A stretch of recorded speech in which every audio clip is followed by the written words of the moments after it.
احلى واغلى عيله في الدنيا، عيله رانيا ميكس. ازيكم يا حبايب رانيا؟ يا رب تكونوا كلكم بخير. جايبين النهارده بقى مع بعض طريقه للفطير المشلتت، ولا هتورقي ولا هتعجني، والفيديو هيتكلم عن نفسه وهتشوفي بنفسك.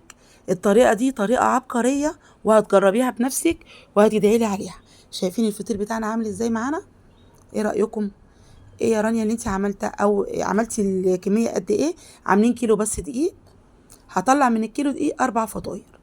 شايفين الاحجام عامله ازاي؟ والله العظيم مفيش احلى ولا اروع من كده، وهتشوفي بنفسك. بصي بقى الهشاشه بقى، وبص الطريان اصلا اللي بتشتكي وبتقولي الفطير بينشف مني يا رانيا، اعمل ايه؟ هقولك النهارده ان شاء الله التسويه هتبقى ازاي، وهتدعي لي بامانه الله.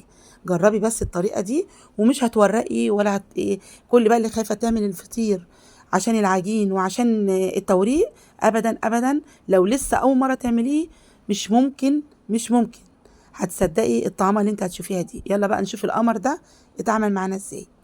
معايا هنا حوالي هنقول كوبايتين من الميه، الكوبايه بتاعت الشاي بتاعتنا العاديه، عليها 3 معالق من السكر، ومعلقه ممسوحه كبيره من الملح. بقلبهم كويس جدا زي ما انتم شايفين كده معايا.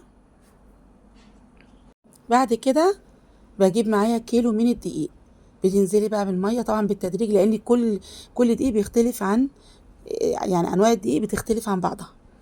هقلب كويس قوي. طبعا اللي عارف رانيا، انا هفضل اقلب كده واحط ميه بالتدريج لحد ما الاقي الدقيق كله يعني شرب ميه، بمعنى ان الدقيق كله بقى مبلول، مفيش دقيق ناشف معايا في الطبق نهائي. وهتشوفي كده اهو زي ما انت شايفه كده. طبعا بتحاولي تاخدي كل اللي في الطبق يبقى نضيف معاكي. بتقلبي كل الكميه بتاعت العجين معاكي على بقى سطح الرخامه، على ترابيزه زي ما انت عايزه. وامسكي بقى، بصي عايزه اقولك احلى طريقه تعجني بيها العجين على الترابيزه او على الرخامه، بتبقى جميله جدا وبتبقى سهله معاكي. طبعا انا بقى كل ما الاقيها بتبقى بتلزق معايا برش بس رش خفيف جدا من الدقيق عشان يساعدني ان هي تلم بسرعه معايا. بفضل بقى دلوقتي اعجن كويس جدا. شايفين انا بوريكي ايديا اهو، بس مع العجن هتلاقي كل ده طلع من ايديا، والترابيزه هتلاقيها نظيفه تحت قدامك دلوقتي، والعجينه نفسها هتلم وتبقى ناعمه زي ما انت شايفه كده. طبعا تضربي، كل ما تضربيها كل ما تنعم اسرع معاكي وما تاخدش منك وقت. انا ما فصلتش معاكي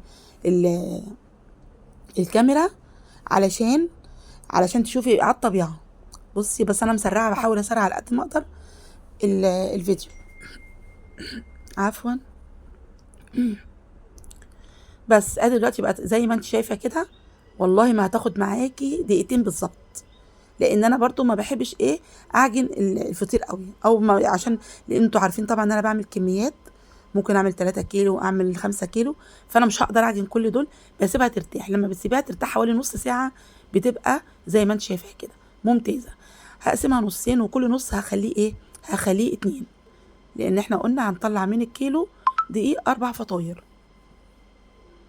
النهارده الطريقه اللي انت هتعملي بقى الدقيق الفطير بجد هتقولي يا رانيا يعني الله يبارك لك، وعارفه ان شاء الله اللي انت هتدعي لي عليها. بس اهم حاجه لو وصلتي معايا لحد دلوقتي في الفيديو ما تنسيش رانيا باللايك الجميل والكومنت القمر بتاعك. بحاول دلوقتي ان انا اشكلهم كور، وهروح جايه مرشه عليهم رشه من الدقيق بسيطه كده، ومغطياهم باي كيس، واسيبهم حوالي من ساعه لربع ساعه. يا رانيا كتير؟ لا مش كتير طبعا، لان كل ما ترتاح كل ما تقدري تفردي اسرع. ماشي، ممكن لو انت مش عايزه تستني كل ده استني نص ساعه بس بالكتير قوي، يعني اقل حاجه نص ساعه، وتعالي افردي بقى. عشان بصي هتلاقي دلوقتي بيتفرد معاكي اهو. شايفه اي نشابه اللي هي الصغيره او العاديه براحتك، هتفردي عادي خالص. شايفه السمك بتاعه قد ايه؟ انا بحاول اوريكي على قد ما اقدر. بس انا فردتها طبعا، احنا ما شدناش ولا قعدنا نرخي ولا الكلام ده، ولا تفضلي تشديها وتفضلي تتني لا خالص، لان كله قال لي يا رانيا النشابه صعبه علينا ومش عارفين نعمل الطريقه اللي انت بتعمليها. فانا جبت لكم الطريقه السهله دي. بتاخدي من السمنه على طول، بتكوني حطاها مثلا. انا عندي السمنه بتاعتي كنت حاطه عليها كميه من القشطه، وسيحتها مع بعض على نار هاديه وسبتهم في التلاجة لما مسكوا تاني. وبعد كده بقيت ادهن العجينه على طول، وتفضلي وبعد ما تفردي تعملي شرايط، تخلي العجينه شرايط زي ما انت شايفه كده، وتلمي كل شريطه فوق التانيه. كل شريطه بتتحط فوق التانيه بتديكي طبقه من الرقات. وباجي دلوقتي خلاص اهو في الاخر بروح جايه دهنه من السمنه والم الكوره بتاعتي اهي زي ما انت شايفه كده. ايه رايك بقى بذمتك في اسهل من كده؟ جربيه وادعي لي والله العظيم هتدعي لي. اهو بوريكي كمان واحده معايا اهو. بتدهني على قد ما يعني بتفردي اللي انت تقدري عليه، بتفردي الكميه اللي انت تقدري عليها، او الفرده قدامك الحجم بتاعها زي ما انت عايزه، بس ايه بتفردي اقصى ما عندك. خلاص ده كده اقصى ما عندي. انا مش هشد بقى زي كل مره وافضل بقى اعمل بايدي والت واعجن، لا. دي بقى في منتهى السهوله، بتاخدي من العلبه على طول وتدهني العجينه بتاعتك. بعديها باخد شرايط اهو، بصي هتعملي شرايط زي ما انت شايفه كده. وبعد كده بتاخدي من الشرايط تعمليها رفيعه تعمليها تخينه، مش فارقه عندي.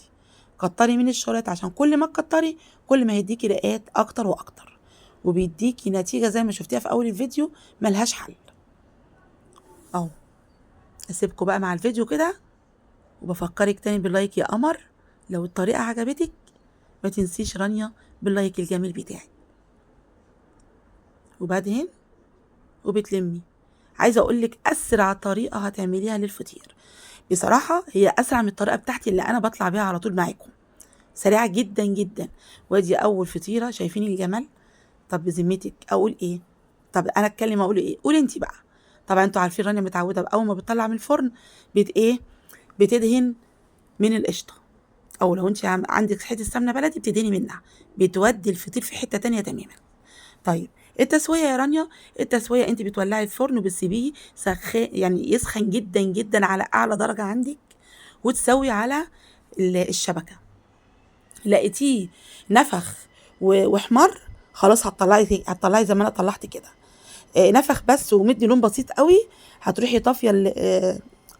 طافيه الفرن، وتروحي مولعه الشوايه ثانيه ثانيه، تبقى عينك برضو عليه لانها مش هتاخد ثواني، وهتطلع معاكي بالنتيجه اللي ملهاش حل دي. بجد والله العظيم بغيشه، هتقولي انا باكل بغيشه. بصوا بقى بذمتك ايه رايك في المشلتت بتاعنا ده؟ نقول له ايه؟ مش نقول له شابوه؟ بصي الجمال، طري جدا ملبن في ايدك. يلا بقى اللي وصل معايا لحد دلوقتي ما ينسانيش باللايك، ويا رب يا رب الفيديو يكون عجبكم، والف هنا للي هياكل واللي هيجرب. الف الف هنا حبايب قلبي. تقدري تعمليه لعروسه، تقدري تعمليه لولادك، وتعمليه برضو بالكميه اللي انت عايزاها. انا متعوده بعمل بال5 كيلو وبشيلهم في الفريزر. ويلا الف هنا وشفا حبايب قلبي. يلا السلام عليكم ورحمه الله.